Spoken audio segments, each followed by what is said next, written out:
The movie begins with Samantha Kingston talking about her life and feelings. She thinks some people have so much time that they can live their life freely according to their wish, and some people like her have only one day. She did not know the meaning of her life before she fell. Samantha Kingston wakes up at 6:50 a.m. on February 12th, known as Cupid's Day. She happily gets ready and arrives downstairs, where her parents are making breakfast, and her little sister Izzy is sitting at the dining table. She takes her bag and leaves without talking to her parents. It seems like they share a strange relationship. She scolds Izzy, who runs behind her to give her gloves. She is picked up by her friends, Lindsay Edgecombe, and they go to pick up another friend, Allie Harris and Elodie, with whom they had little fun by locking the door when she was about to open it. She warns Lindsay not to text or use her phone while driving, as she was texting someone, but he tells her she will not let her friend die virgin. The discussion turns towards Sam's boyfriend Rob when Sam mentions he is going to meet him tonight. They are excited about Sam's plans to lose her virginity to her boyfriend Rob Cochran that night. They play music and enjoy the lyrics. They arrive at the school and see everyone in beautiful dresses, carrying roses. They talk about Lindsay, who got 32 roses last year and believes she will get 25 this year. Elodie thinks 15 is enough for her. They then talk about Allie's ex-boyfriend, Matt, who was a loser and made her cry. They expressed their love and hugged her. During a class lecture on Sisyphus, students distribute roses celebrating Cupid Day. Sam gets one from Rob and another from a boy named Kent McFuller,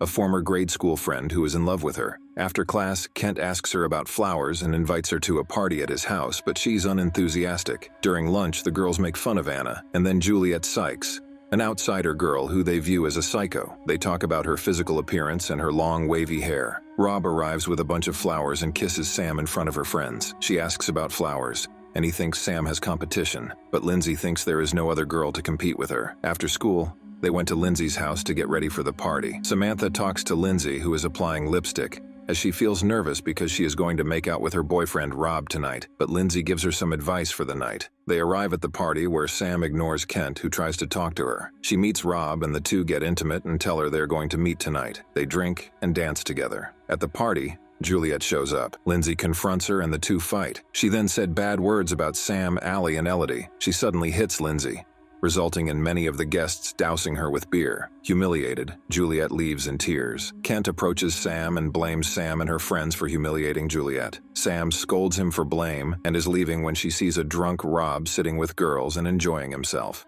As Sam and her friends are driving back from the party, the car hits something and crashes, apparently killing them. Sam wakes up in her room on Cupid's Day again. She is confused, thinking about the day when her mother tells her she is getting late. Her sister arrives, telling her about the paper bird she made for her. Confused, Sam goes to the washroom but cannot get out of the previous day. Lindsay arrives in the room, asking her for tonight as she is going to spend it with Rob, which makes her more confused, thinking she is going to live on the same day again. Thinking the previous day was just a nightmare, Sam continues on with her day but finds that the same events occur, and they again go to the party, where when Rob tries to get intimate with her, she distances herself, telling her she is not feeling well, but Rob does not care and goes to take a drink. She, in search of a washroom, enters Kent's room, which is full of pictures and notes on the wall. Kent arrives, telling her that this room is out of limit. He thinks it is déjà vu, and she believes the whole thing was déjà vu for her. She goes to her friend. They again fight with Juliet, and on the way home they crash again after leaving the party. She now believes it's not a nightmare. She actually lived the same day twice. Sam wakes up on the same day again. She cries as she feels upset. She stares at Izzy's hand when she comes to wake her up. She informs her mother that she is not feeling well and wants to sleep a little more. She's going to school late today. Her mother, Julie, drops her off at school before leaving for work. At the car, she sees Sam is disturbed and asks for a reason. She wants her to enjoy Cupid Day as she is more beautiful and getting more roses. She shares her school time story when nobody liked her calling her face look like fish. She then went by all day with the same events. At lunch, she shares with her friends that she is not going to spend the night with Rob as he never said proper love to her. Lindsay texts Rob, telling him something that he avoids Sam and does not give flowers to her as did on previous days. Juliet then arrives, and Lindsay again starts mocking her when Sam asks them why they always mock Juliet does not remember, and they explain to her why they do that. Later, she meets Kent, who gives her flowers along with an invitation to the party, but she informs him she is not coming. Realizing she's in a time loop, She convinces the group to have a sleepover at Allies instead of going to the party. At a sleepover, they had fun until it was the same time as their accident, and Sam's heart felt heavy. They avoid the crash but find out later in the night that Juliet committed suicide, with Sam also discovering that Lindsay and Juliet were once best friends in 5th grade. Sam wants to talk about it with Lindsay, but she avoids the talk. Sam is confused that they were not at the party and nothing happened to Juliet, so there is no reason for committing suicide. Even though Sam manages to avoid the crash,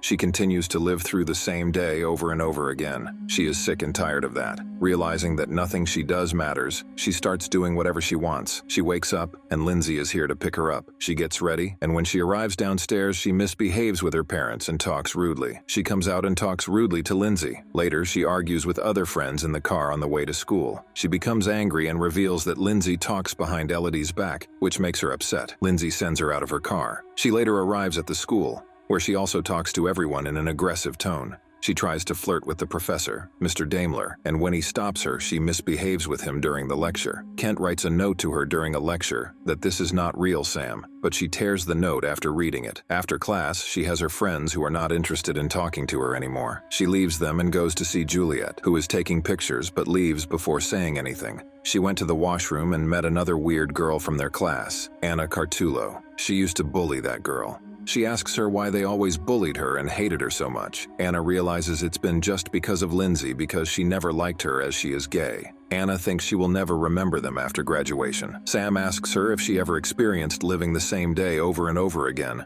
with a few things changing. Anna thinks she just defined her whole life. However, she is now realizing that she has done wrong with those girls, and how bad she was. At the party, she saw her friends. Elodie approached, asking her to apologize to Lindsay, who is upset with her behavior, but she believes she has not done anything wrong. She then feels bad when her friends bully Juliet. After an unsatisfying first sexual experience with Rob, Sam is comforted by Kent and remembers their earlier friendship. The two discuss their childhood memories. She finds out how much Kent loves him when he says he has arranged this meeting to spend time with her. She starts feeling happy and becomes closer to Kent. Her view of life starts changing.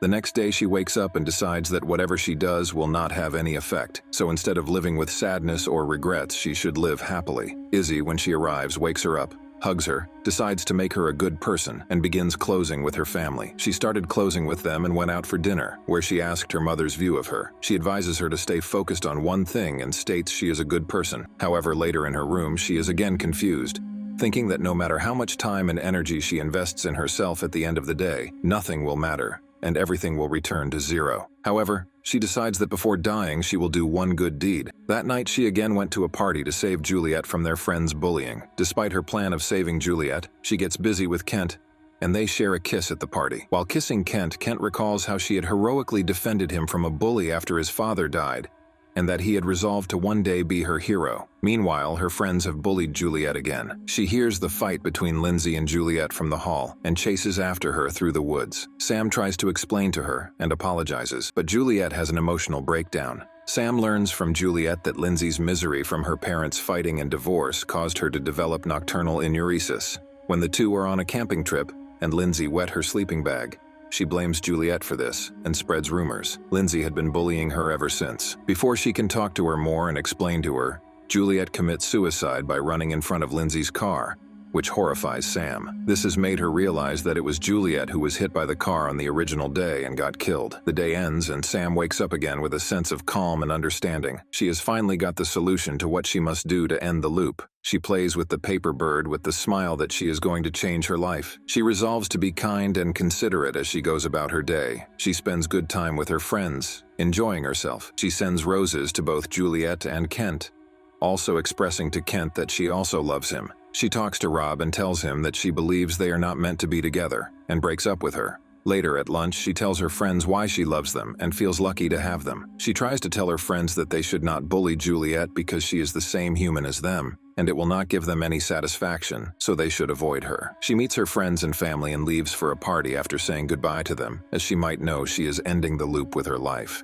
At the party, she kisses Kent and tells him she loves him. She tries to explain to Juliet, but Juliet is not interested in listening to her and goes out in the woods. Sam again intervenes to save Juliet, but when Juliet attempts to run into traffic, Sam pushes her out of the way at the last second and is killed by a truck. As she dies, Sam remembers all the good times she has had. Sam's spirit sees Juliet standing over her body, saying that Sam saved her. However, Sam states, "No, you saved me." Save yourself some more entertainment by watching these videos on the right next. Subscribe to Movie Recap Lounge for a place to relax during busy times.